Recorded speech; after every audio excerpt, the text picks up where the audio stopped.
Hey, to Dutch. Right. Good. Okay, so let's carry on with our blocking sort of piece that we were working on before, right? So we've got Uchi and Shuto.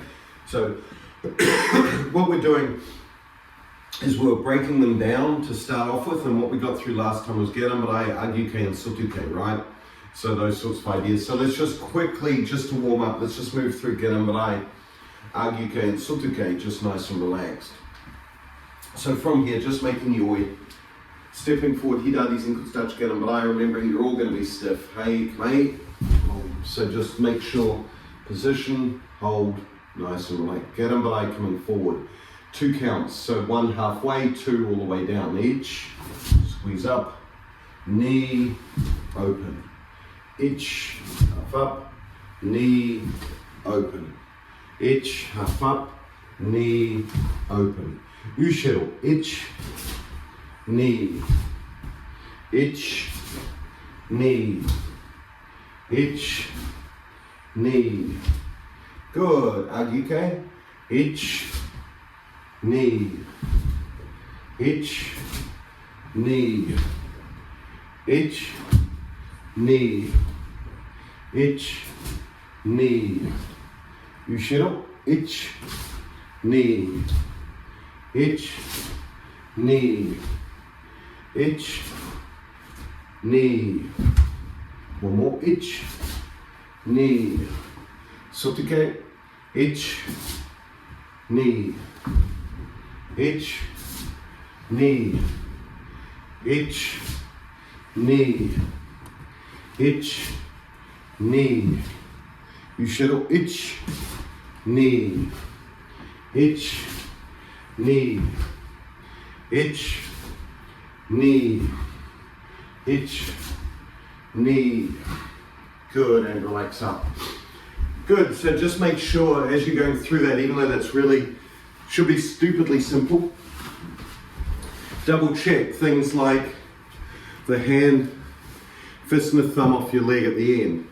Double check that as you load 1, 2, check the course of action, that it's not this sort of out and wide. It should be just here straight up, right? Just point the elbow. Opposite hand, make sure, boom, here. And then just roll straight down and open as it goes. Make sure that expansion is happening together. Agyuke, make sure hand for, well, at least I do it, just open the hand. But as the block comes up, the cover is here, right? It's all covering. Punch comes up.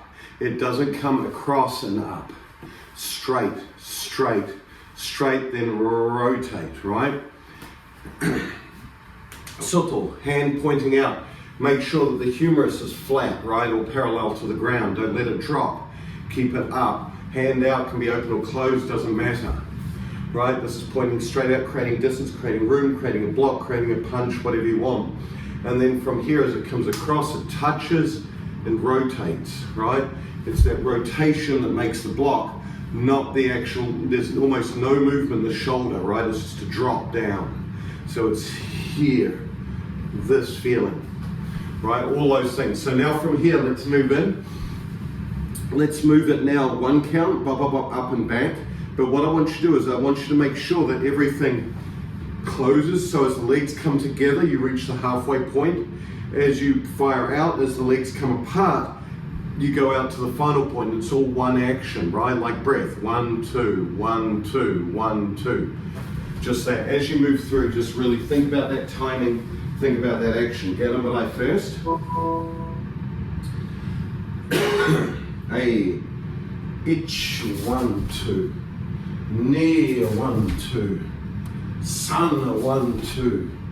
Shi, 1, 2. Good, Ushiro, itch. Knee. Sam. Shi. Good, Agyuke. Itch. Knee. Sam. Shi. Ushiro, itch. Knee. Sam. Shi. Good, Sutuke. Itch. Knee. Sam. Shi. Ushiro, itch. Knee. Sub. Sheep. Good, hey, hear me? Good, so it becomes important, right? So sort of watching you out the corner of my eye. Be really strict and basic to make sure that everything's connected together, right, at the same time. So as you move, feel just this action. When you move backwards, which is slightly harder, same time. Right, so you want that whatever the elbows are doing, you want to have almost kinesthetically as your knees touch and your ankles touch, that the arms are fully expanded to wherever they're going to be, right? That they're in that full and final position. So try and really work on that as you move. So once again, we're going to go through, we're going to break it down to 2 counts. Now I want you to add some speed. So it's going to be here, whichever block you do, it's going to be up, up, then knee forward. Just that feeling. And really try and drive it from the hip, right? Allow the hip to make that drive.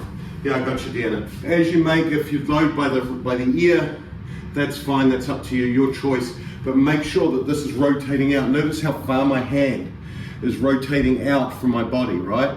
It's here, and I maintain it. I'm not letting it relax. It's here because that must, if you point your hand out and rotate your body, notice how it ends up being the soft part of the hand that touches, right? As it comes down, boom, it's this. That's what you want to touch, and then that rotation happens. Boom, boom, boom, pa, pa, pa. That's where the wrist rotation, boom, pa, boom, pa. This feeling, not rotate and smash, right? There's time and a place for that. But if you want the finesse in the block, it's touch and rotate, right? It's touch and rotate. It's touch and rotate, right? That's the kinesthetic that you want, ideally, for these kinds of blocks. And what that does for you, remember, when you apply these blocks in real life or whatever, your hands are going to be in the halfway position anyway, right? This is already here in the block. So when I make that rotation, it's just simply, this is all I need. It's just this coupled with the hip, coupled with the hip, coupled with the hip, coupled with the hip, right? It's not this full, you don't need to expand back, right? And this is one of those changes between Kihon Waza and Jiu Waza, right? Between basic and free. The part that you're practicing when you're making the whole block, as we do, this is a different action. This is not about winding the block up and gathering strength. This is not about winding the block up and gathering strength so you can throw it down harder, right? It's about blocking. It's about this action. It's about the slap in the face. It's about the block here. It's about the punch them in the arm as it comes past. Bang, right? It's about that idea. This is about the MP coming down on top. This is about here. That's the Garambrai. You see what I mean? Okay, Deanna, sorry, you had a question. Yeah, so for Agayuke, since the load position of that one's different. What do you mean by different? So there isn't a big, like it's just open. Oh, yeah. So when we step through and we do it as 1 count, should we be waiting until the halfway point for the block to come out, or can it be done in the way that you do in Oizuki, where the fist starts moving when the back foot starts moving? Yeah, really good question, actually. So, number one, the purpose of the front hand varies, right? So remember, there's a whole lot more that can be going on. So it goes into application, is the short answer. So when you're here, you would never be opposite like this. If you were here with someone, it'd be just this action here. And this is very much an oh shit. So it's really only the first time you do it that you do the full load properly. Does that make sense? When you're doing this in basic, all the rest of it's just the open the hand. What some organizations do is they compensate for that, and some of you may have seen this, is where you're here, and instead of just opening the hand, they shoot it out. Have you seen that? No? Or am I on crack? Yeah, right? You know, and that's actually partial compensation for exactly what you're talking about, Deanna. The thing is that what you want to do is the same way that you do with Oizuki, and this is getting to your timing question. When you're developing your karate, Oizuki should be together and through, right? But is that the way that you throw it all the time? Absolutely not, because it's human dependent, right? It depends on what's in front of you. Eventually, you can throw it early, you can throw it late, right? You can throw it any time. With the blocks, it's the same deal. You want to develop that feeling of closure and opening of everything together, and then you want to be able to break it. Here I am, oh, the block actually finished well before my legs, right? Or it might need to be here, hop, there. Now, oh, now I'm going to use it as a throw. My foot has to be planted. Now I can make the throw. You see what I mean? You can start to change the timing of the techniques depending on what you need, right? The other thing as well is arguably the only time that you use the basic is when you move back. The block is actually this part here. Come in, this other part is all offensive, right? So when you're in Agyuke and when you're making the basic Agyuke block, this opening hand is coming in order to grab and bust or under the armpit or whatever, you know that kind of story, yeah? So you can sort of put that in anywhere. So the answer is you can absolutely change the timing. But what it depends on is it depends 100% on what your opponent is doing. Does that make sense? The rules for all of these, the timing for all of these changes depending on when what your opponent is doing and how far away they are from you, right? When you're doing it in basic, everything's perfect. So it all happens together. It's about developing that feeling, because later it can come, boom, there's the next, and you can see the other arm wanting to fire already, right? So you can alter your timing in Agyuke, say, to here, driving through, and this is already going as this leg's extending. You see what I mean? You can change those kinds of timings as you move, as you develop through, yeah? Okay, so let's move quick. Let's do the quick movements, and then we'll move fast, then we'll move on to the last two blocks. They won't take very long. So you've already sensed the theme. So from here, squeeze, use the hips to collapse. Itch, up, fast, knee, out. Ready? Quick, itch, knee, itch, faster, knee. So here, not just sort of clump up, squeeze, up. Then here, that's easy, right? That second one. Ready? Itch, quick, knee, pop. Itch, quick, knee, pop. Good, so Matt, don't have this is just sort of limply hanging. Use it, right? Every single part of the block matters. Every single action matters. Don't just leave.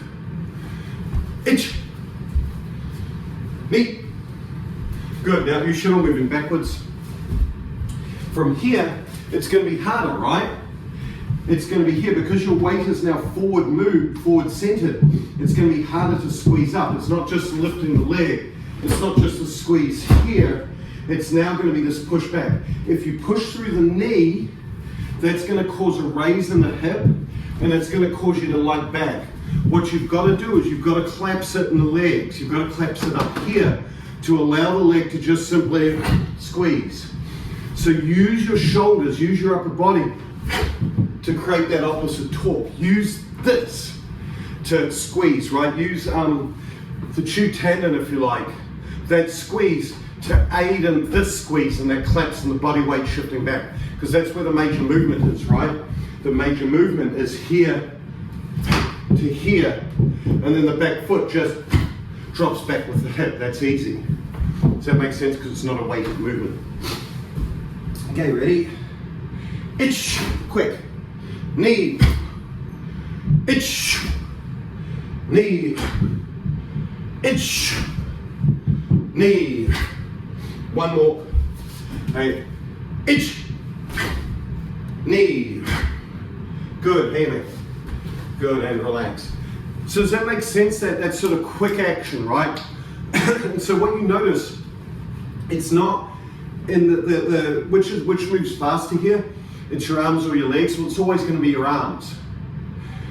This is one of those times where you really want to use the speed of your arms to speed up your legs. Does that make sense? And speed up your hip. So what can be tempting for people to do is, you've heard me say this many times, your speed is defined by your hip speed. Yeah? Right? It's not your arm or legs, it's your hips that matter. What people sometimes do is they get used to just the speed that their hips move and they slow their arms down to match their hip speed. That's absolutely not what you want to do, right? You want to speed your arms up and just speed your legs up. Just make them move. So here, I can get this up pretty quick. Now make my legs match that. If I do it thinking about the ends and thinking about this pushing off, it's always going to be slower. But if I change it to the smaller joint angle up here, and put my attention to here and slamming my legs together rather than pushing off my leg, that's going to happen anyway because I'm human, right? It's all part of a connected chain. But if I think about it up here and think about this collapsing of my elbow with the collapsing of my hip, then everything just becomes quick, quick, quick, quick. Now when I open, I think about my hip. I don't think about this big driving off. I simply think about this and this, opening. This and this, opening. You see what I mean? It's about, in some ways, connecting your elbows to your hips. That's how you want to think about it. Does that make sense? So the elbow has, if you like, a piece of string tied between my hip and my elbow. When my elbow moves, that shifts my hip, which will in sense move my legs with it. Now notice I'm being very careful not saying drag my legs with it. So I don't want it to drag on my legs to fire, of course, right? But I want that to be the prime initiator, right? So think about it just simply, here I am, hit me in the nuts. Ah, no you're not. Now hit me in the nuts. You know what I mean? You want that kind of feeling. Does that make sense? And this is why that hip speed piece becomes important. This has less distance to move. This has a long way to move. You know what I mean? So you've got to, so you can move your arms as fast as you want. Do you know what I mean? But if you're thinking about your legs, they have the same distance and they're bigger. They're harder to move. Does that make sense? So you've got to change where your mind is, but you've still got to have all of the right action in the leg as it squeezes up. Does that make sense? To make that single explosive piece. One of my good friends, he's a Taekwondo Midan, and he always said one of the things that you do, for him at least, because they have to be super explosive in their foot movement, was he said, imagine as if somebody's put a cherry bomb underneath your heel, right, like a firecracker, and that goes off and it explodes, and it's just bang, bang. If you use that kind of feeling, coupled with the collapsing of the hip, then it goes easy, then it moves quickly, yeah? Okay, and you can think about that with oizuki, gyatsuki, anything that requires that back leg to fire and the collapsing of the hip. It all kind of works. Right, okay, 2 counts. So now you have even less time, you've just got the opening of the hand. Ready? Itch, knee, itch, knee, itch, quick, knee, itch, knee, Uchi, itch, knee, itch, knee, itch, knee, itch, knee, sotuke, itch, quick, knee, itch, knee, itch, knee, itch, knee, Uchi, itch, knee, itch, knee, itch, knee, Ich, knee. Good, amen. And so it becomes super duper robotic, right? But that's okay, right? Notice the smoothness that's in my natural movement is kind of taken out. I'm stopping each time. What you've got to watch with people once you get them to that point is that they don't stop. They use it to stretch the muscle and then go. To stretch the muscle and go, you know what I mean? And so, but you've got to make sure that there's that clear waypoint that they're moving where their entire body connects for that split second. Does that make sense? And that becomes important as well as you're kind of developing. It might be here, and you think, oh, I'm going to do something, go, whoa. Then I can start to shift on any different angle. I can start to move wherever I want to go, you know what I mean? Because my body is able to hit that halfway point. So that halfway point becomes really important to be able to hit it at will. Later on, you probably won't even use it, right? But if you're starting to drive through on somebody, being able to switch halfway becomes incredibly invaluable. What's up? It said hit the home button to collect Nintendo points or something. Okay, later.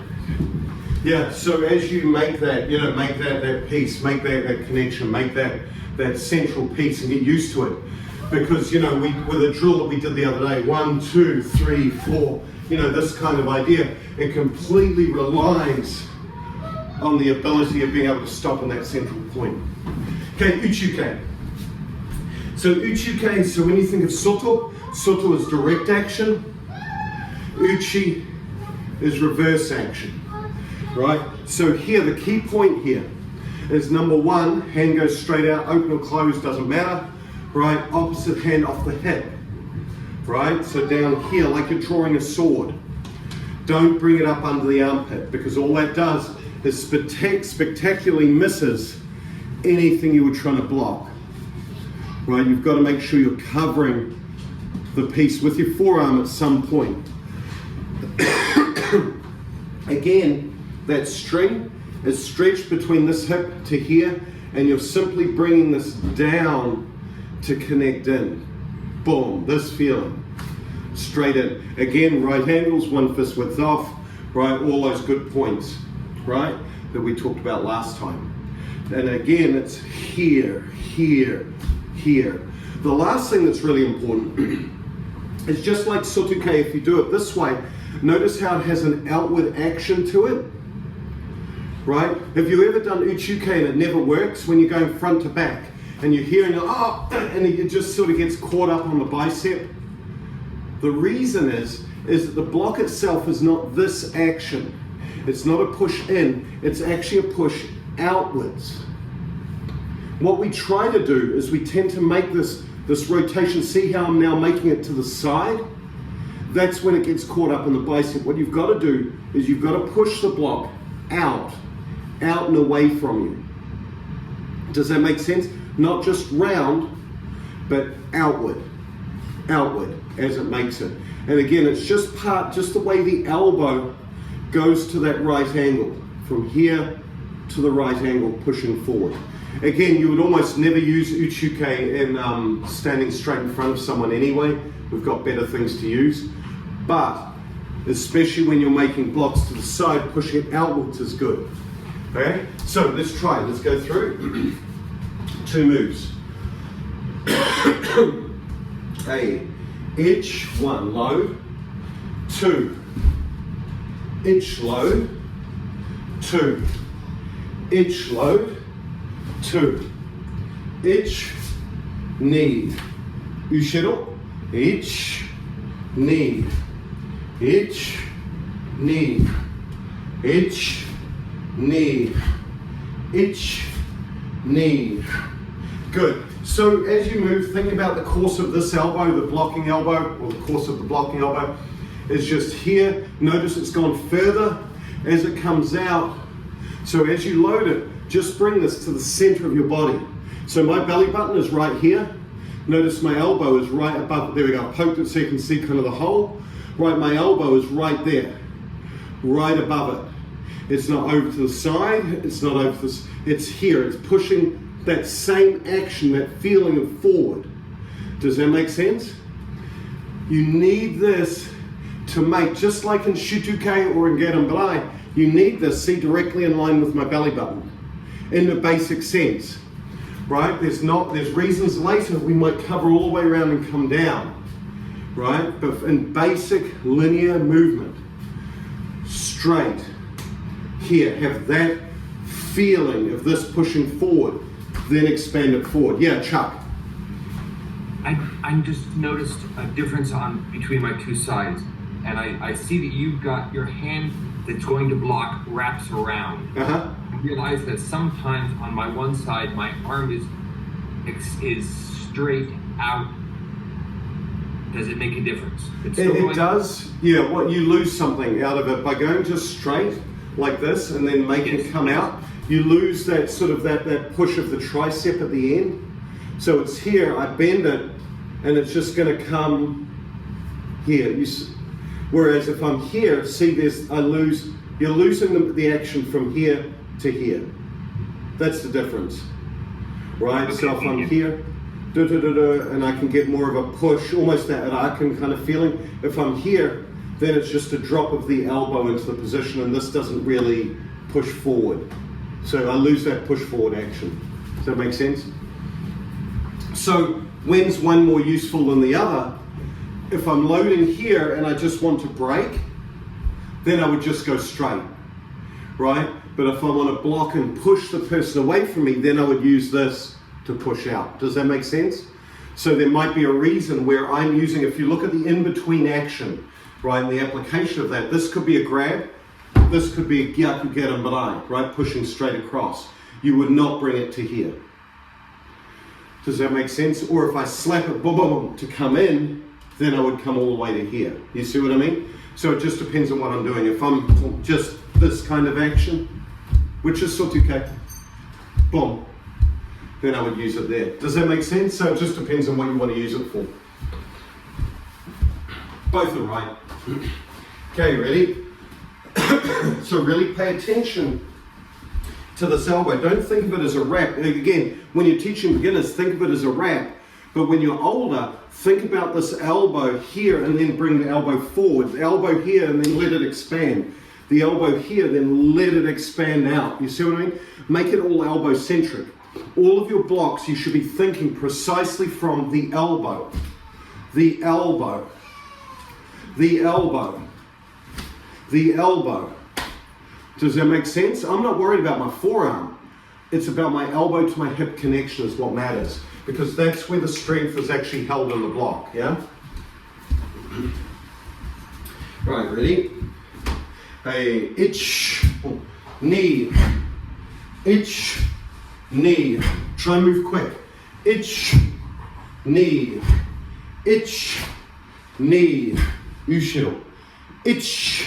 And this should be easy. Everything's moving together. Knee, itch, knee, itch, knee, itch, knee. Good, and relax. You know, so everything's moving together, right? So it should be fairly easy. Unlike sotuke, where you've sort of got to, you know, come up, and this feels all weird, right? Here, it just moves with the hip. But the secret is not to over-rotate, because then you lose the bite out of this arm. You see what I mean? As you move, you don't want to wrap it too far. But then there are times when you do want to wrap it, because what I'm doing is I'm using this as the block, and then this comes underneath straight up as an uppercut into the chin. Right? That's when I would drive the hip further forward. You see what I mean? All of these alter depending on what you want to do to the human in front of you. But the principle remains the same. And you can over-rotate, you can change the timing. You know what I mean? You can do all that, but that becomes human dependent when you're doing dead basic like we're doing today. Everything's got to be strict. Here. Here. This dead basic simplicity kind of action, and then from there you branch out. Does that make sense? This is the importance, and then that's really important to do. And you should be able to do that at the drop of a hat, yeah? Right, Uchi, okay, one count. Make sure it's all nicely timed, nicely connected. Ich, 1, 2. Ni, sam, shi.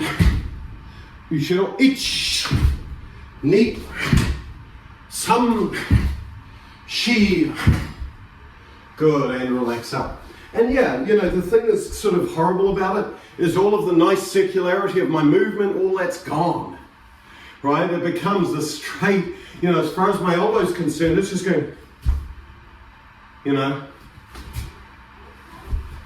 It just becomes from here, back, forward, forward, back, forward, forward.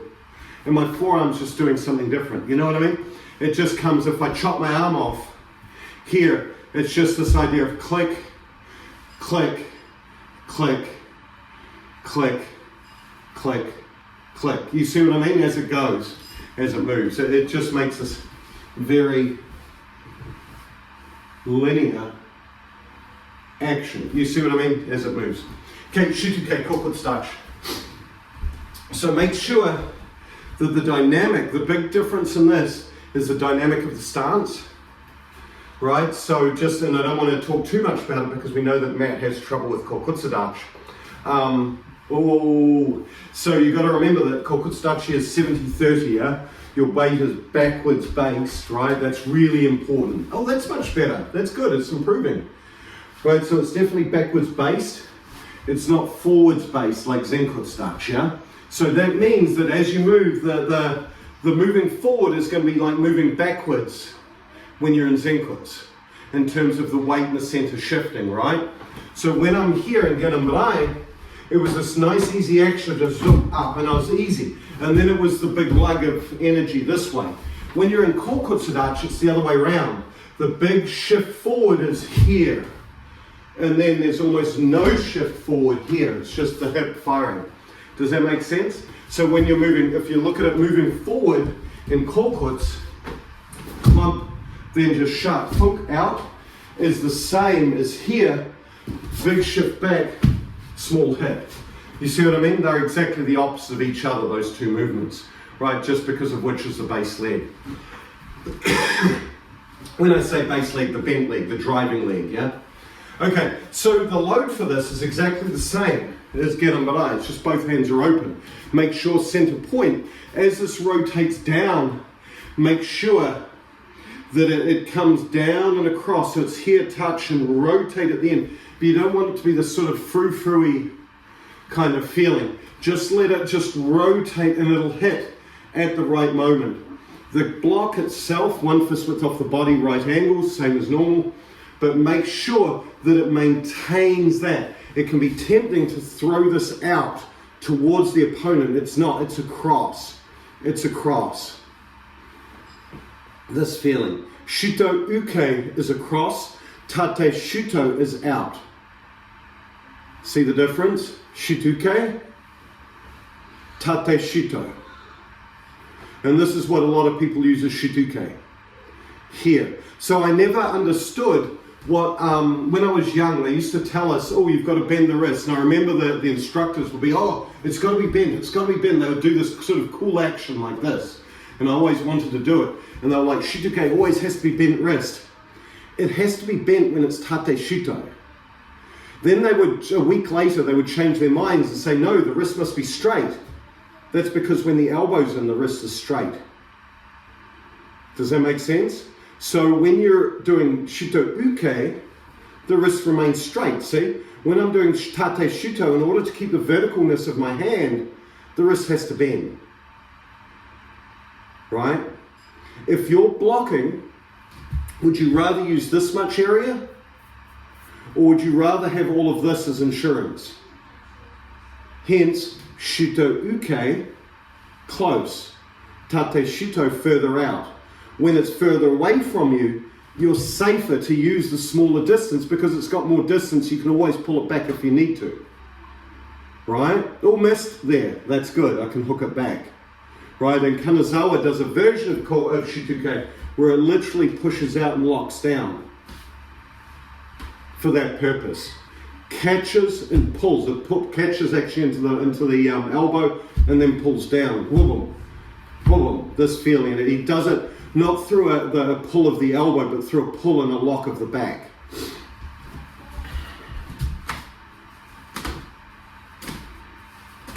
Does it this way. So you can see the action is there, right? For Kuwait Kanazawa does it. Strict JKA is just straight round, right? WKF and most JKA folks are all push it out. It's got to be round and connected to the hip, okay? Shuto Uke is what we're doing here, not Tate Shuto. To differentiate them in your mind and know when to use them and when it's appropriate. When I'm fighting somebody, oh, they're further away. Tate Shuto is perfectly appropriate. Basics, kihon, kata, here. You can easily push it out if you want. Okay? But again, that changes the dynamic of the technique.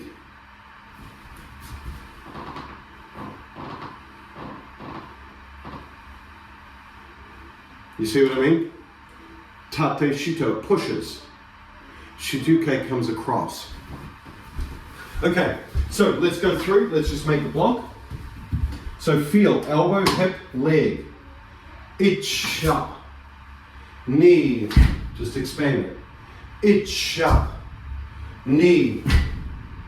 Itch. Knee. Itch. Knee. Good. Ushiro. Itch. Knee. Now as you move backwards, don't just sort of fall back. Use the driving leg. This is now the driving leg. Use it to push back. Itch. Now push. Knee. Itch. Knee. Good. And relax. So just like Niji Shiho, you see it all the time. People will be here and they'll just lift and just kind of slide back like this. It's not. It's here, leg pushes, right? So use that drive, use that backwards drive in Shuduke to actively use this driving leg to actively push you back into position. Does that make sense? Don't just kind of open the hip, because notice that ends up just making my stance square. If I just roll back, you need this drive to really drive it back into position. Does that make sense as you step backwards? Yeah? Yeah, Deanna. When I'm stepping forward, I'm over rotating the back hip, and I'm not sure if it's because I'm trying to do something intentional or I'm just bad at back stance. Is there the same loss that you mentioned with Uchi Uke, where if you're... So let's just have a look. Can I have a look at it?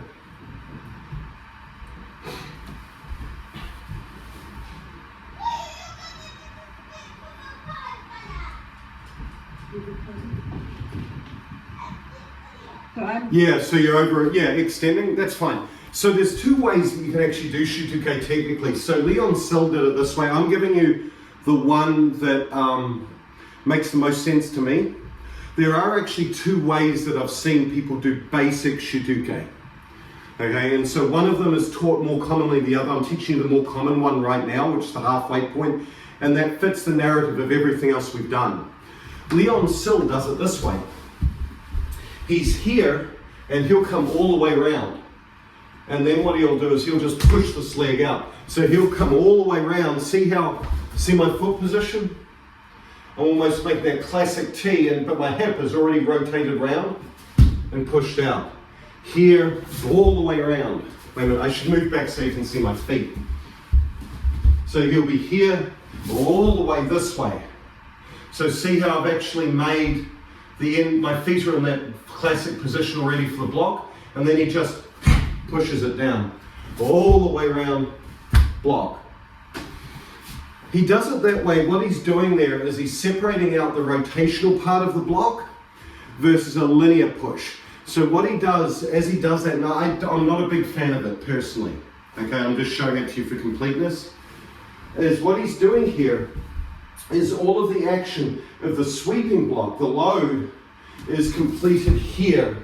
And then that last piece just slots straight in and slides in this way. The other one is and what it does is it kind of makes it almost into a tate shuto kind of feel, right?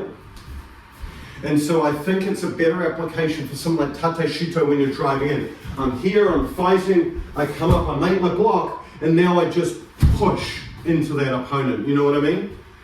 But if you want that rotational piece, you really want to make it just here together and then drive.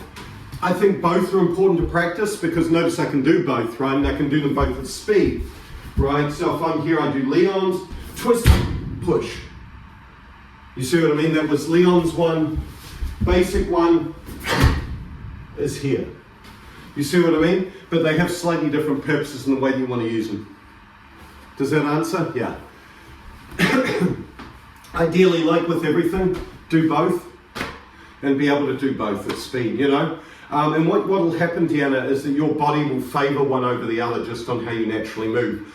Like you have a slight over-rotation in most of them, which is okay, right? As long as you're squeezing.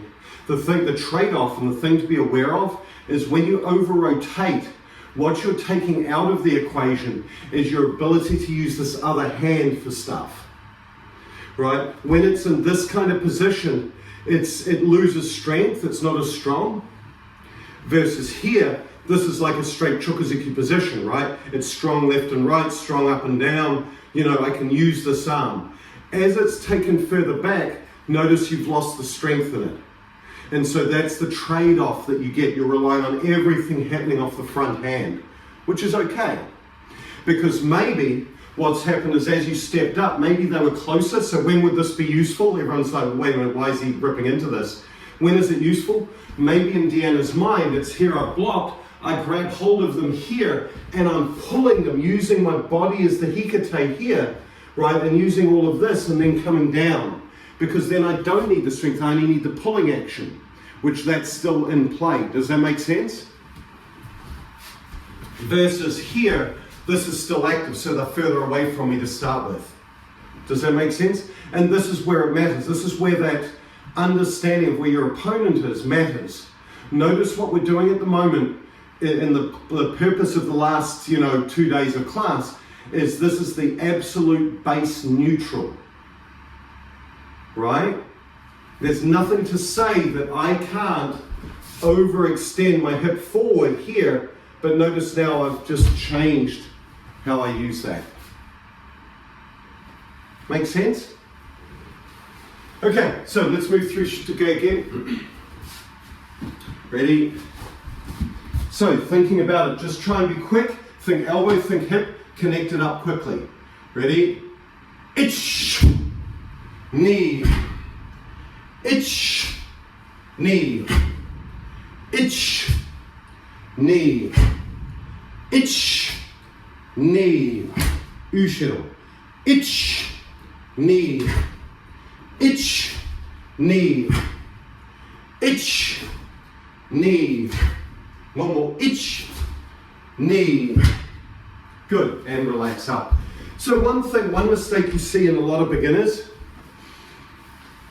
you're welcome. One of the things that you see in Shuto especially, is you'll see people standing there and their block's over here. They just can't get their arm across, right? The way to fix that is don't grab hold of their elbow and have them kind of turn like this to get it out. All you're going to do is destroy their rotator cuff, right? Their arm doesn't bend. So the question is how do you get the arm over? Well, real easy. You just sit here and you have them expand their chest. They just pull their shoulders back. Don't have them do the block with a rounded shoulder. Just get them to straighten their shoulders out. And that shifts it across to where it is. Too much, and I'm guilty of this, sitting in front of a keyboard like this, right, means their Shuto ends up being like this. Instead, now it sits at the right place. And I don't have to do this kind of awkward, this piece. Just shift the whole bloody lot and open it. Does that make sense? So all I'm doing is just watch the white stripes on my shirt. Right here, it's over. Right, it's where you see some people do it. All I do